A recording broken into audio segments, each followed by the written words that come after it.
2002 Gujarat riots, 2002 Godhra कांड। 27 फरवरी साल 2002 में भारत के गुजरात में एक भयानक हादसा हुआ था। आज लोग इसे घटना, हादसा, साजिश, कत्लेआम, गंदी सियासत और बहुत से नामों से याद करते हैं। इस गोधरा कांड में हिंदू और मुसलमानों को मिलाकर बहुत से मासूम बेदर्दी से मारे गए। थियरीज कहती है कि पहले गोधरा के मुसलमानों ने हिंदू कार सेवकों से भरे ट्रेन के डिब्बों में आग लगा दी। फिर इसी के बदले में हिंदुओं ने मुसलमानों का कत्लेआम शुरू किया। जैसा कि अमित शाह ने कहा कि ये सिर्फ एक्शन का रिएक्शन था। कहते हैं सियासत के एक गंदे खिलाड़ी ने ये सब साजिश रचवाई ताकि वो राजपाट की टोच तक पहुंच सके। तीसरी थियरी कहती है बाबरी मस्जिद की जगह राम मंदिर का फैसला नहीं आ रहा था, इसलिए हिंदुओं ने ये कदम उठाया। थियरी नंबर 4, बाबरी मस्जिद को कार सेवकों ने तोड़ा था, इसलिए इसका बदला लेने के लिए कार सेवकों से भरे ट्रेन के डिब्बे को मुसलमानों ने जला दिया और इसीलिए ये सब हुआ। लेकिन इनमें से असल मुजरिम कौन है? ट्रेन जलाने वाले मुसलमान, मुसलमानों का कत्लेआम करने वाले हिंदू, सियासत का वो गंदा खिलाड़ी जिसे सत्ता की टोच पर पहुंचना था, या ये बाबरी मस्जिद और राम मंदिर के लिए मुसलमानों और हिंदुओं की एक दूसरे पर उतारी हुई भड़ास थी? सच जानने के लिए डॉक्यूमेंट्री को पूरा देखिए। मैं हूं चौहान वसीम और मेरी आज की इस बात को कहीं पर लिख लीजिए कि कुछ बातें दिल से माफ तो कर दी जाती है, लेकिन वो बातें दिमाग से बुलाई नहीं जाती। साल 2002 फरवरी का महीना खत्म होने आया था। बाबरी मस्जिद और राम जन्मभूमि विवाद को लगभग 10 साल बीत चुके हैं। अयोध्या के इस विवाद से पूरे भारत के हिंदू और मुसलमान संगठन जुड़े हुए थे।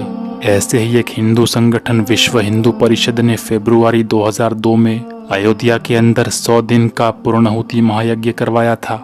इस यज्ञ में भारत के कोने कोने से हिंदू लोग और कार सेवक आए थे।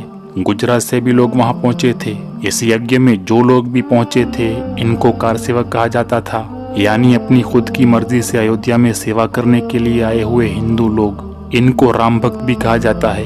खैर 22 फरवरी को गुजरात के अहमदाबाद से ये कार सेवक ट्रेन में बैठकर अयोध्या पहुंच जाते हैं वीएचपी के महायज्ञ के लिए। इनके प्लान के हिसाब से इन्हें 22 फरवरी को ट्रेन से अयोध्या पहुंचना होता है और वहां से 26 फरवरी को वापस अहमदाबाद लौटना होता है।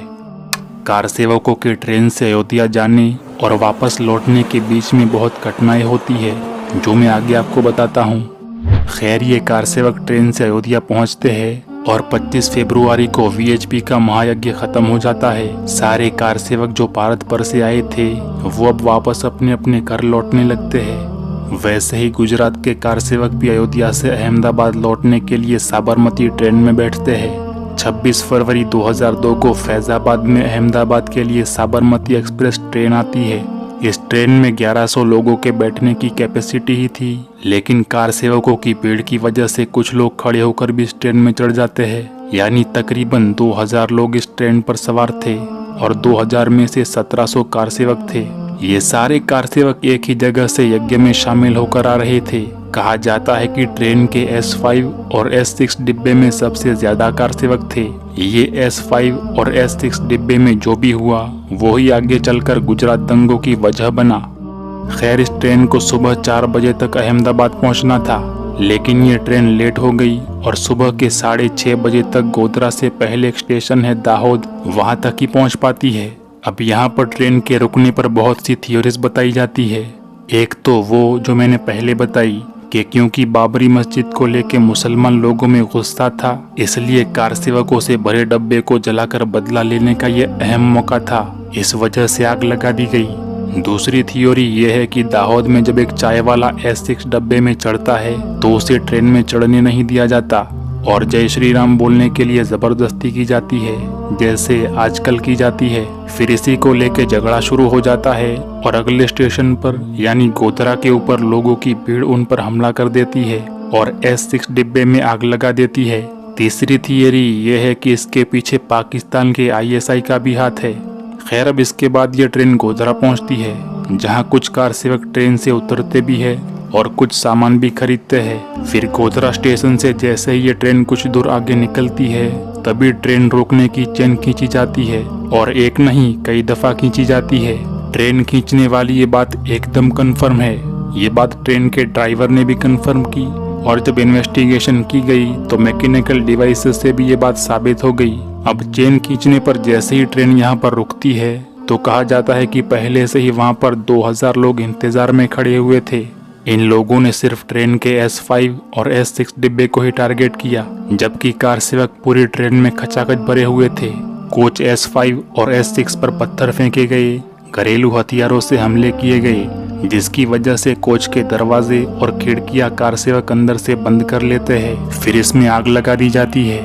जब तक फायर ब्रिगेड आती है तब तक 59 लोग इसमें जलकर मर जाते हैं, जिसमें 22 मर्द, 27 औरतें और 10 छोटे बच्चे शामिल थे। इसके बाद शाम 4:30 बजे ये ट्रेन जली हुई डेड बॉडीज को जूं के तू हालत में लेके अहमदाबाद पहुंचती है।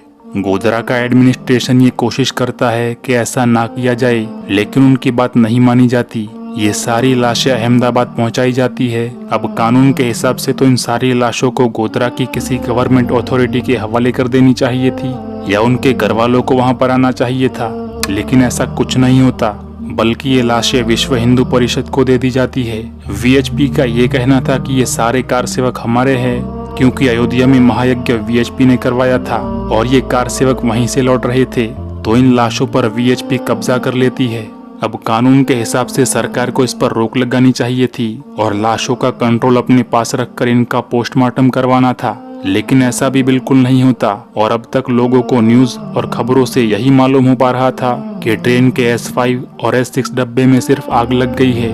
पूरा मामला किसी की भी समझ में नहीं आ रहा था कि S5 और S6 डब्बे में आखिर आग लगी क्यों है। हर कोई कंफ्यूज था। उस तरफ VHP के लीडर्स ने इन लाशों को खुली गाड़ियों में रखा और शहर के बीचों बीच से इन्हें निकालकर VHP के कार्यालय में पहुंचाया। इन लाशों को जब शहर से निकाला गया तो इस मंजर का टीवी पर लाइव टेलीकास्ट भी हो रहा था और बहुत से नारे भी लगाए जा रहे थे, जैसे जय श्री राम, मंदिर वहीं बनाएंगे, भारत छोड़ो, पाकिस्तान चले जाओ, वैसे नारे जैसे आजकल लगाए जाते हैं। खैर, इन लाशों को देखकर पूरा अहमदाबाद चौंक गया था और अब जाकर लोगों की समझ में आ गया कि आखिर ये सब क्या हुआ है। उसी वक्त से लेकर हालात खराब हो गए, लोग काबू से बाहर होने लगे। इसके बाद VHP के लीडरों ने लाशों को 16 सिविल हॉस्पिटल पहुंचाया। इन लाशों को देखकर हिंदुओं के जितने भी संगठन थे, जैसे बजरंग दल, RSS, VHP, इनके सारे लीडर्स गुस्से में आग बबूला हो गए। ये सारे लोग 16 सिविल हॉस्पिटल के इर्द गिर्द इकट्ठा होना शुरू हो गए थे। सिविल हॉस्पिटल के पास एक PCR वैन खड़ी थी, जिसने कंट्रोल रूम को इन्फॉर्म किया कि यहाँ से हालात खराब हो सकते हैं। जिस तरह से लोग बसों और गाड़ियों में बैठकर यहाँ पर लगातार पहुँच रहे हैं, उस हिसाब से हालात बहुत बिगड़ सकते हैं। लेकिन सिस्टम ने कोई कदम नहीं उठाए और जो हो रहा था उसे होने दिया। फिर अस्पताल की कार्रवाई पूरी होने पर उन लाशों को अलग अलग रास्तों से शमशान ले जाया गया। जिन भी इलाकों से ये लाशें गुजारी जा रही थी, वहाँ लोग लाशों को देखकर नारे लगा रहे थे और भी ज्यादा बौखला रहे थे। यहाँ तक कि उन इलाकों में चीजें हाथ से बाहर निकल रही थी और लोग सड़कों पर आ रहे थे। बात इतनी आगे बढ़ गई कि मारकाट शुरू हो गई थी। मुसलमानों के घरों को जलाया जा रहा था, उन्हें घरों से निकालकर तलवारों से काटा जा रहा था। औरतों और छोटी छोटी बच्चियों के साथ बलात्कार तक किए जा रहे थे। यहाँ तक कि प्रेग्नेंट औरतों के पेट से बच्चे निकालकर उन्हें भी तलवारों से मौत के घाट उतारा जा रहा था। उस वक्त न्यूज चैनल्स पर इतनी पाबंदियां नहीं लगी थी, इसीलिए ग्राउंड रिपोर्टिंग करते वक्त लाइव टेलीकास्ट में बहुत सी बातें लाइव ही बता दी गई, जिससे दंगाइयों ने और ज्यादा दंगे भड़काए। क्योंकि रिपोर्टर्स लाइव टीवी पर आकर ये बता रहे थे कि देखिए, ये मुस्लिमों का इलाका है, यहाँ पर इनको इतना खतरा है, यहाँ पर कोई पुलिस बंदोबस्त भी नहीं है। ये सब कुछ लाइव दिखाने का एक नुकसान ये हुआ कि ये सारी बातें पूरे गुजरात में फैल गई। अहमदाबाद, सूरत, वडोदरा, गांधीनगर और गोधरा, हर जगह दंगे भड़कने लगे। 3 दिन तक लगातार ये दंगे गुजरात में चलते रहे, जिसमें सरकारी आंकड़ों के हिसाब से 790 मुसलमान और 254 हिंदुओं की मौत होती है। जबकि कुछ लोग कहते हैं कि ग्राउंड रिपोर्टिंग के दौरान ये बात पता लगी है कि इस दंगे में 7000 से भी ज्यादा मुसलमानों को मारा गया था। बहुत से जल गए, बहुतों को पत्थरों से बांधकर पानी में डुबो दिया गया और बहुत सी लाशों को गायब कर दिया गया था। खैर, 27 फरवरी को गुजरात में बहुत सी जगह दंगे हो रहे थे, लेकिन उसके अगले दिन 28 फरवरी को हालात बिल्कुल हाथ से बाहर निकल गए। जब हजारों हिंदुओं की भीड़ गुलमर्ग, नरोडा गांव और नरोडा पाटिया में पहुंचती है। चमनपुरा अहमदाबाद में गुलमर्ग नाम की एक सोसाइटी थी जहां पर मुसलमानों की आबादी ज्यादा थी। जानकर हैरानी होगी, लेकिन हाँ, इसी सोसाइटी में कांग्रेस पार्टी के एक MP एहसान जाफरी भी रहते थे। इस सोसाइटी में 29 बंगलोज थे, 10 अपार्टमेंट थे और यहाँ ज्यादातर मालदार और बिजनेस फैमिलीज ही रहती थी। 28 फरवरी सुबह के 9 बजे गुलमर्ग सोसाइटी के चारों तरफ हिंदुओं की भीड़ इकट्ठा होना शुरू हो जाती है और फिर से नारे लगने लगते हैं, वही नारे जो आजकल लगाए जाते हैं। सोसाइटी के मुस्लिम्स ये सब देखकर डरने लगते हैं और लगातार पुलिस को फोन किए जाते हैं, लेकिन ना ही पुलिस आती है और ना ही पुलिस का कोई जवाब। बाद में डरे हुए लोग कांग्रेस के MP एहसान जाफरी के घर पहुंचते हैं। एहसान पुलिस को, चीफ ऑफ पुलिस को, वहाँ के बड़े बड़े नेताओं को फोन करते हैं, लेकिन अफसोस कोई भी मदद करना ही नहीं चाह रहा था।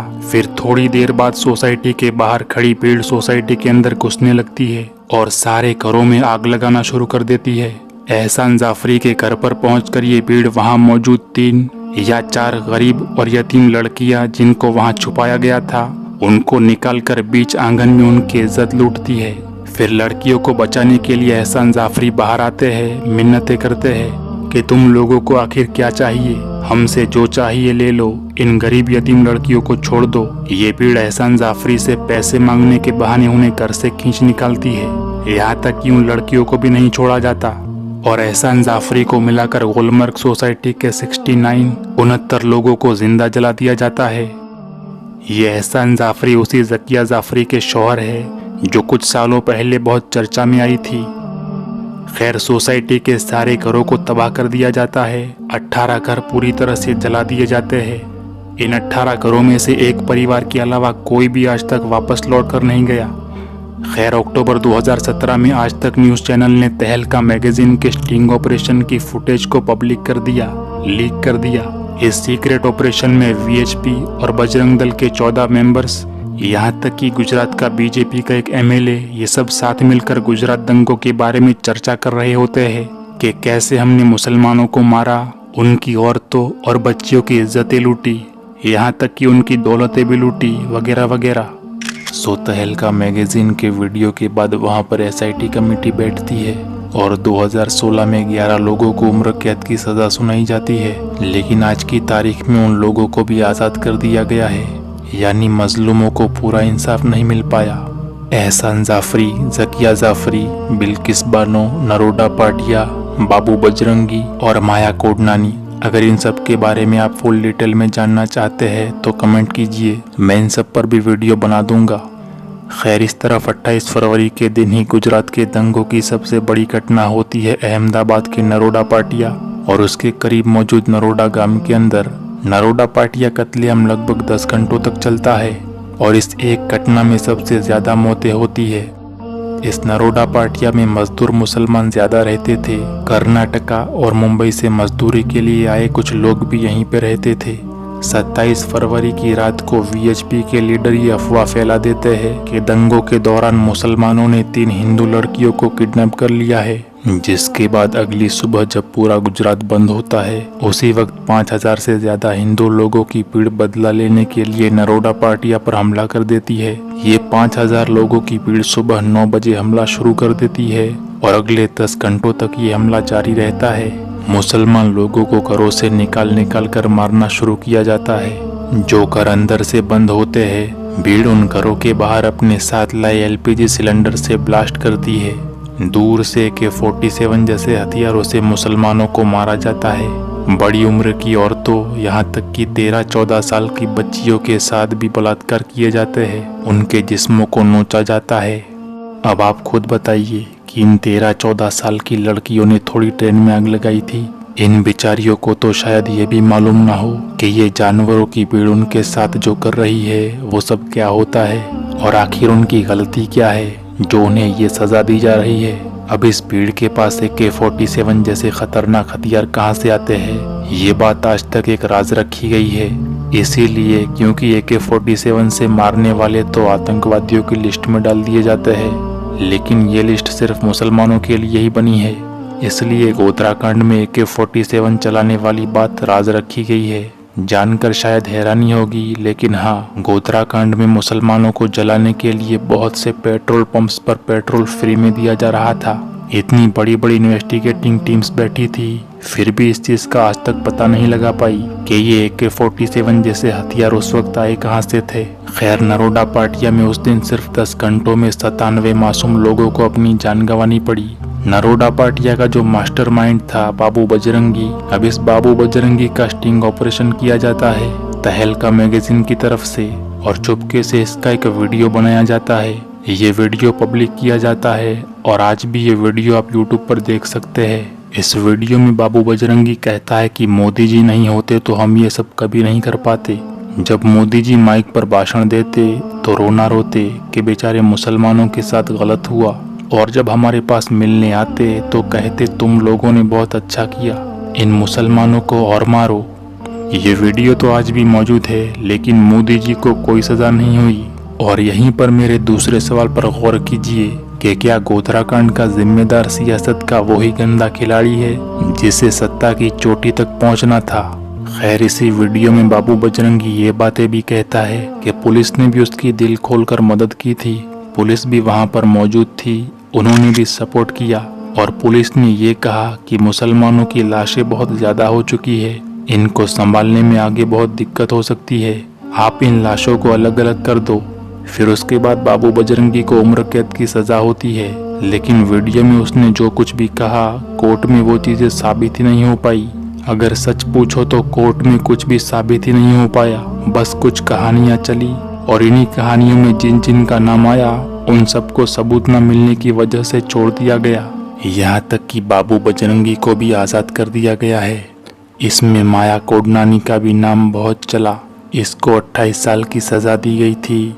इस पूरी घटना को अंजाम देने के लिए माया कोडनानी का नाम आया तो सही, लेकिन सबूत न होने की वजह से इसे भी छोड़ दिया गया। नरोडा पाटिया घटना के बाद माया कोडनानी बहुत ही ज्यादा वोटों से जीत कर आई। दंगे करवाने का इनाम डबल वोट्स मिले इसको, और कैबिनेट मिनिस्टर भी बना दी गई, लेकिन इस केस के चलते इसको अपनी पोजीशन छोड़नी पड़ी। खैर, इसके बाद अगले दिन वडोदरा में हनुमान टेकरी के इलाके में बेस्ट बेकरी नाम से एक बेकरी चला करती थी, जहां पर 14 लोग छुपे हुए थे। इन 14 लोगों में से 11 मुसलमान और 3 हिंदू थे जो उस बेकरी में काम करते थे। इन 14 के 14 लोगों को रात के 8 बजे उसी बेकरी में जिंदा जला दिया जाता है, और फिर से सबूत न होने की वजह से यहाँ पर भी किसी को सजा नहीं दी जाती। जब इस पूरी घटना के ऊपर सरकार से सवाल किए गए तो सरकार ने कहा हमसे जो बन सकता था वो सब हमने किया। भीड़ बहुत ज्यादा थी, और वैसे भी ये एक एक्शन का रिएक्शन था जिसमें सरकार का कोई हाथ नहीं था। सरकार ने ये भी कहा कि चीफ मिनिस्टर ने यानी नरेंद्र मोदी ने 27 फरवरी को ही गोधरा पहुंच के वहां पर SIT टीम बैठा दी थी, और गोधरा के पास कर्फ्यू भी लगा दिया था ताकि बात और आगे ना बढ़े। लेकिन सवाल यह है कि सरकार ने ये सब किया था तो उस वक्त फिर भी इतने सारे लोग क्यों मारे गए? आज तक इनसे इस बारे में सवाल क्यों किया जाता है? ओपोजिशन से लेकर खुद बीजेपी के अटल बिहारी वाजपेयी ये क्यों कहते हैं कि गोधरा कांड के दौरान गुजरात में राजधर्म का पालन नहीं हुआ? चीफ मिनिस्टर के लिए मेरा एक ही संदेश है कि वो राजधर्म का पालन करें। राजा के लिए, शासक के लिए प्रजा प्रजा में भेद नहीं हो सकता। बीजेपी और मोदी पर जो इल्जाम लगाए जाते हैं इसके पीछे कई वजहें हैं। संजीव भट्ट जो कि 2002 के दंगों के टाइम पर सीनियर पुलिस ऑफिसर थे गुजरात के इंटेलिजेंस ब्यूरो में, उन्होंने कोर्ट के रिकॉर्डेड स्टेटमेंट में ये कहा कि उनको अस्पताल के बाहर खड़ी PCR वैन से इंफॉर्मेशन आने लगी थी कि माहौल अब खराब होने लगा है। दुकानें लूट रहे हैं, बसें जला रहे हैं सर। कुछ बसें जलती हैं तो जलने दो, दुकानें लुटती हैं तो लुटने दो। मैं 2-4 को पकड़कर एक कमेटी बनाकर स्पॉट पर भेजता हूँ, तब तक संभालो। ट्रेन में मारे गए कार सेवकों की बॉडी शहरों से नहीं निकालनी चाहिए थी। जगह जगह से पुलिस दंगों के बारे में रिपोर्ट कर रही थी, लेकिन इनके हाथ बंधे हुए थे। इनके हिसाब से गोधरा कांड के अगले दिन 27 फरवरी की रात को गवर्नमेंट ने एक मीटिंग की जिसमें पुलिस चीफ और ब्यूरो मेंबर सबको ये समझाया गया कि ये सब बस एक्शन का रिएक्शन है, 2-3 दिन में लोगों का गुस्सा शांत हो जाएगा, उसके बाद सब पहले जैसा हो जाएगा, इसलिए पुलिस को बीच में पड़ने की जरूरत बिल्कुल नहीं। साल 2007 में आउटलुक मैगजीन की एक रिपोर्ट में हरेन पांड्या, जो उस टाइम गुजरात के होम मिनिस्टर थे, उन्होंने ये बात कबूल की कि 27 फरवरी की रात को उस मीटिंग में वो भी मौजूद थे, जहां सरकार के उच्च पद पर बैठे लोग उनको बीच में ना पड़ने को कह रहे थे, और आगे चल के किसी अजनबी ने हरेन पांड्या का मर्डर कर दिया, जिसके बारे में आज तक पता नहीं चल पाया कि उनका मर्डर किसने किया था। गुजरात दंगों की जांच के लिए जो टीम बनाई गई थी, जो SIT बिठाई गई थी, उस पर भी बहुत सारे सवाल खड़े हुए। गुजरात सरकार ने इस चीज की जांच के लिए एक special investigating team Nanavati committee बनवाई, जिसको गोधरा कांड और गुजरात दंगे दोनों की एक साथ जांच करने को कहा गया। सुप्रीम कोर्ट के रिटायर हो चुके जज GT नानावटी इस कमेटी को लीड कर रहे थे। इससे पहले साल 1984 में जब सिख दंगे हुए थे, तो उस टाइम पर भी अटल बिहारी वाजपेयी ने इनको ही नियुक्त किया था। उस वक्त ये बहुत चर्चा में आए थे, क्योंकि उन्होंने सिख दंगों में फॉर्मर PM नरसिम्हा राव तक को पूछताछ के लिए बुला लिया था। लेकिन जब इन पर गुजरात दंगों की बात आई, तो इन्होंने गवर्नमेंट या सरकार में से किसी को भी समन करके पूछताछ करने के लिए नहीं बुलाया, और सबको बिना पूछताछ करे ही क्लीन चिट दे दी। अब इस चीज के लिए भी कई लोगों ने सरकार पर सवाल खड़े किए कि सरकार ने अपने ही आदमी को जांच पड़ताल के लिए रखा है, जिसने उन्हीं के पलड़े में फैसला दिया। ऐसे ही हालात में इनकी एक और पोल लोगों के सामने आई, जिसकी वजह से लोगों का भरोसा इन पर से उठ गया। जी हाँ, तहलका मैगजीन ने एक बार फिर अपने स्टिंग ऑपरेशन की एक और वीडियो जारी की। इस वीडियो में अरविंद पांड्या, जो गुजरात गवर्नमेंट काउंसिल थे उस वक्त के, वो वीडियो में बोल रहे हैं कि कोई बड़ी टेंशन की बात नहीं है। नानावटी कमीशन के अंदर जितने भी लोग हैं, वो सारे सरकार के खास आदमी हैं, लिहाजा जो भी रिपोर्ट आएगी वो सरकार के पक्ष में ही आएगी। ये सारे हथकंडे तो चल ही रहे थे। ऐसे में नानावटी कमीशन अपनी 1500 पेजेस की फाइनल रिपोर्ट जारी करता है, जिसमें 4500 एफिडेविट्स और 1000 गवाहों की गवाही भी शामिल थी। इस रिपोर्ट को कोर्ट में पेश किया जाता है, जिसमें गुजरात सरकार, BJP, RSS और बजरंग दल के जितने भी कार्यकर्ता थे, उन सबको क्लीन चिट दे दी जाती है, छोड़ दिया जाता है। यहीं पर बस नहीं, नानावटी कमीशन अपनी रिपोर्ट में ये भी बताता है कि गोधरा के अंदर जो ट्रेन को जलाया गया था, ये पहले से रची हुई साजिश थी, जिसके मास्टरमाइंड हुसैन इब्राहिम और नानू मियां नाम के शख्स थे। उस वक्त राज्य में और सेंटर में दोनों जगह BJP की ही सरकार थी, और नानावटी कमीशन की इन्वेस्टिगेटिंग पहले से ही चल रही थी, इसलिए अब अलग से कोई और जांच पड़ताल नहीं शुरू की गई। लेकिन जब 2 साल बाद कांग्रेस की सरकार जीतकर सेंटर में आती है, तो सेंटर में आते ही सबसे पहला काम कांग्रेस ये करती है कि एक अलग से कमेटी बनाती है गुजरात में हुए दंगों की जांच पड़ताल के लिए। इसका नाम था उमेश चंद्र कमेटी। गुजरात कोर्ट ने सबके सामने ये बात कही है कि ये जो अलग से उमेश चंद्र कमेटी बनाई गई है, ये असंवैधानिक रूप से बनाई गई है, लेकिन ट्रेन डिपार्टमेंट तो सेंटर में आता है। ये कहकर कांग्रेस ने जांच पड़ताल जारी रखी। उस वक्त के रेलवे मिनिस्टर लालू यादव थे। गुजरात की BJP सरकार को कांग्रेस गलत साबित करना चाहती थी, या हो सकता है बात कुछ और थी, क्योंकि सिर्फ 4 महीनों के इन्वेस्टिगेशन में, जिसमें गोधरा कांड के मजलूमों के बयान, पुलिस और एडमिनिस्ट्रेशन की स्टेटमेंट, यहाँ तक कि खुद उनके अंडर में जो रेलवे डिपार्टमेंट था, उसकी रिपोर्ट को भी नजरअंदाज करके एक खास कम्युनिटी को जल्दी से जल्दी खुश करने की कांग्रेस ने खूब कोशिश की। क्योंकि गुजरात चुनाव नजदीक आ रहे थे, जो कार सेवक S5 और S6 डिब्बे में जले थे, उनकी 4 महीनों के अंदर रिपोर्ट बना दी गई, और रिपोर्ट के अंदर वही आया जो कांग्रेस के नेता पिछले 2 सालों से बोल रहे थे। उमेश चंद्र कमेटी इन्वेस्टिगेशन ने कहा कि गोधरा कांड एक सोची समझी साजिश नहीं थी, बल्कि एक हादसा था जिसमें कार सेवक जलकर मारे गए। अब देखा जाए तो जिस तरह गुजरात की BJP के नानावटी कमीशन का झुकाव हिंदुओं की तरफ था, ठीक उसी तरह सेंटर की उमेश चंद्र कमेटी का झुकाव मुसलमानों को खुश करने की तरफ था। यानी BJP का निशाना हिंदू थे और कांग्रेस का निशाना मुसलमान। उसी साल जो चुनाव थे, उसी की हड़बड़ी में दोनों तरफ से बहुत सारी गलतियां हो गई। क्योंकि गुजरात का एक आम आदमी जो गोधरा कांड का सच जानना चाहता है वो आखिर माने तो किसकी माने। बीजेपी का नानावटी कमीशन कहता है ये सोची समझी साजिश थी, दूसरी तरफ कांग्रेस की उमेश चंद्र कमेटी कहती है ये सिर्फ एक हादसा था। भारत के उच्च जांच पड़ताल अधिकारी अलग अलग बातें बता रहे थे। हैरत तो यह है कि दोनों जांच पड़ताल कमेटीज ने अपने अपने फेवरेट लीडरों की ही बात सामने रखी। अब ये सारी चीजें देखने के बाद नेशनल राइट्स कमीशन ने ऑन रिकॉर्ड ये बात कही कि ये दोनों रिपोर्ट अपनी अपनी पार्टियों को फेवर कर रही है, जो कि इनकी बहुत बड़ी गलती है। आने वाले वक्त में भारतीय समाज पर इसका बहुत गहरा असर पड़ सकता है और कायदा कानून से लोगों का भरोसा उठ सकता है।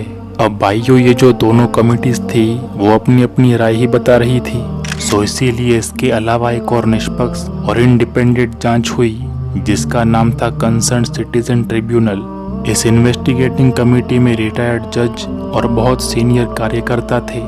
इन्होंने जो भी जांच पड़ताल की वो गुजरात दंगों की अभी तक की जो भी कहानी चल रही थी उससे बिल्कुल हटकर थी, अलग थी। इस जांच पड़ताल की पूरी रिपोर्ट आउटलुक में पब्लिश की गई है।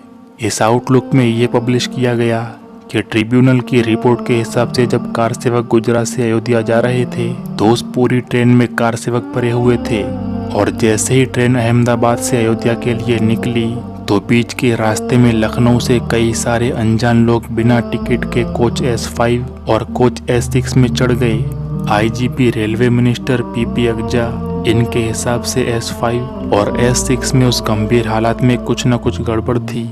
हो सकता है इसके पीछे बहुत बड़ी साजिश हो। इस ट्रिब्यूनल की जो भी रिपोर्ट आउटलुक में पब्लिश हुई है उसके हिसाब से ट्रेन के अंदर बैठे हुए जो लोग थे उन्होंने कई स्टेशन पर लड़ाई की और इन सब की खबर आसपास के जो न्यूज़पेपर्स थे वो भी छाप रहे थे, जिससे लोगों को पता चल रहा था कि किस जगह क्या क्या हो रहा है।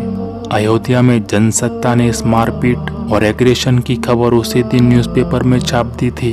रिपोर्ट में ये भी कहा गया कि गोधरा के कलेक्टर ने ये बात कंफर्म की थी कि कुल मिलाकर 59 लोग ट्रेन में जलकर मारे गए थे, जिसमें से सिर्फ 5 लोगों की ही पहचान हो पाई थी और उन 5 में से एक वहां के लोकल स्टेशन मास्टर की वाइफ भी थी, जिनको उनके टिफिन बॉक्स से पहचाना गया था और वो कार सेवक थी ही नहीं।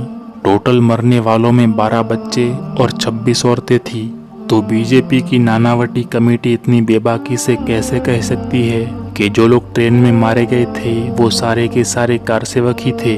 दूसरी चीज इसमें ये कही गई कि अगर गोधरा में 2000 लोग कार सेवकों को मारने के इंतजार में खड़े थे तो इसके बारे में किसी को कुछ पता क्यों नहीं चला। 2000 लोग बहुत बड़ी तादाद है।